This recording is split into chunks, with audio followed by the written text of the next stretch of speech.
see the passion that drives these projects and all the work that goes into them, so thank you for that. Next up, we're going to stick with our archivist theme, and we have Evelyn McAuley from UL. Evelyn is archivist for promotion and outreach at the Special Collections Department here in the Glucksman Library, and she has a background in archives and records management.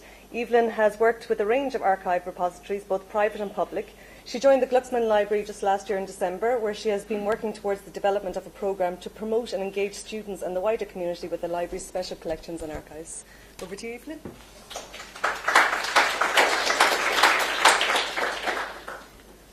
Hi everyone, thanks very much for the opportunity to speak on building archival literacy through museum exhibitions.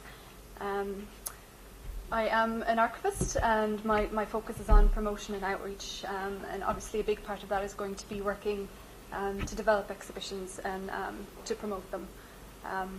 It's really an essential part of our user outreach and our education services in the library, but today I wanted to look at one specific, our most recent exhibition, which is Limerick and the 1916 Rising, really as a focus point to look at how the exhibitions that we develop work to develop archival literacy within our viewers.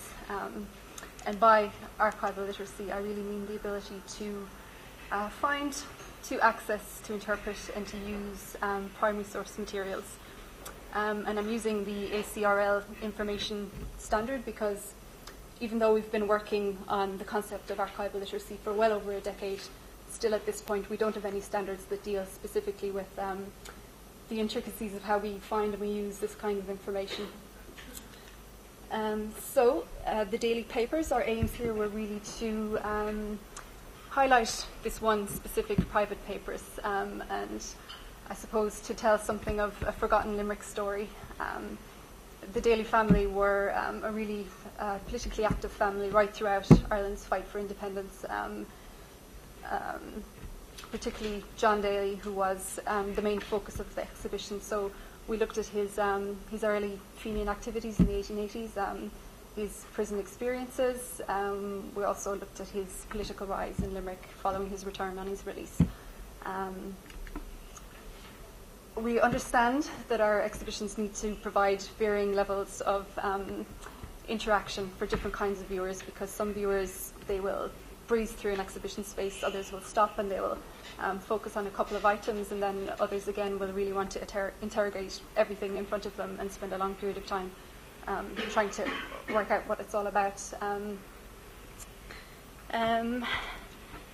So in planning Limerick in 1916, we kind of wanted to present a good multimedia reflection of the events of 1916. So we incorporated traditional display cases, and within those we tried to give a good selection of different kinds of archival formats. We also pulled out quotes on walls. We used interpretive panels. We put together a audiovisual piece based on the personal account of Madge Daly and her experience in Kilmainham jail on the eve of her brother's execution. We also developed a 19th century parlour, and we used this as a kind of a backdrop to display the personal effects of Ned Daly, which were returned to his family following his execution. We really wanted to try and develop some kind of learning or educational resource as part of the exhibition, so we focused on one specific type of archival format. And I think teaching with primary sources definitely raises quite specific challenges, particularly for younger generations whom we were focusing on, because while they're increasingly digitally minded, they don't really have a lot of interaction with physical documents.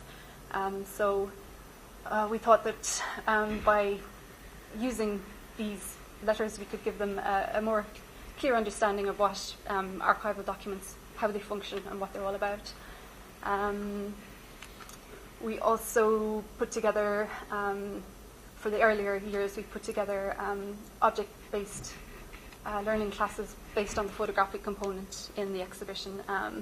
This was specifically for the younger classes. We felt it would give them a kind of real easy and accessible way to get to grips with the period of 1916.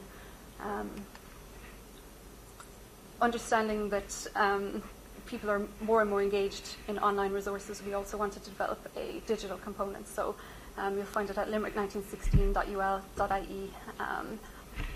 And I suppose this is, sorry.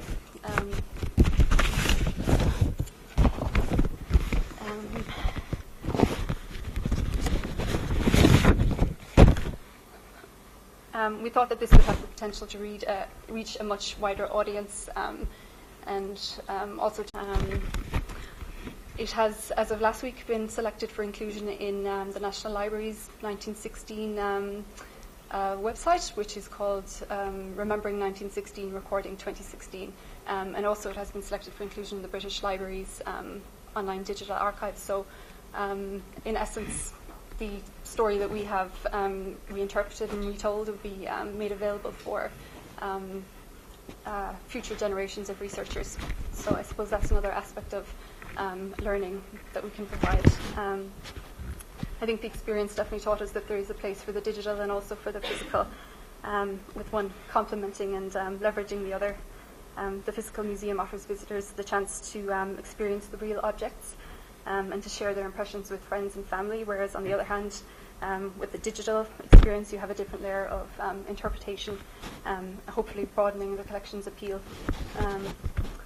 We understand the need to determine whether our exhibitions or how they are successful or unsuccessful. So to that end, we decided to include a response area in the physical exhibition, which you'll see here. So through this, visitors could leave their reactions or their critique or comments, and it proved quite a valuable means of engaging people to provide a different level of feedback, because while you can be fairly sure that they will include some kind of comment in the the standard visitor book, I think we got a much greater level of feedback by making it was a bit more of an interactive experience. Yeah.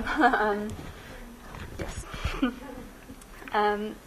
So from these comments, we can kind of glean some of the more general strengths and weaknesses, and we can use these to plan for our exhibitions into the future. We also use visitor numbers, of course, to gauge success. The exhibition at the Hunt Museum ran for a period of 8 weeks, and we had over 16,000 visitors during that time. So I think that averages at something like 300 per day. So I suppose that was a major benefit of collaborating with the Hunt Museum in this case. They have the benefit of a city centre location and naturally a much greater footfall than we would have on a campus location here. So I would say actually another benefit of the collaboration was the fact that they run a docent programme in the exhibition, and that gave us a brilliant opportunity to provide a very a really good tour service from the docents. I think exhibitions are a really natural extension of the daily work that we do in the archives, and they do require extremely a lot of planning and a lot of input from resources. But it provided us with a really good opportunity to highlight this one specific collection and I suppose to bring it into the public view for the first time. So it's likely that a lot of the visitors to the exhibition probably wouldn't have been exposed to a collection like this before. So I would say we would hope that we helped to develop the citizenry with a bit more of an understanding of what archives are about, ultimately increasing their archival literacy. So.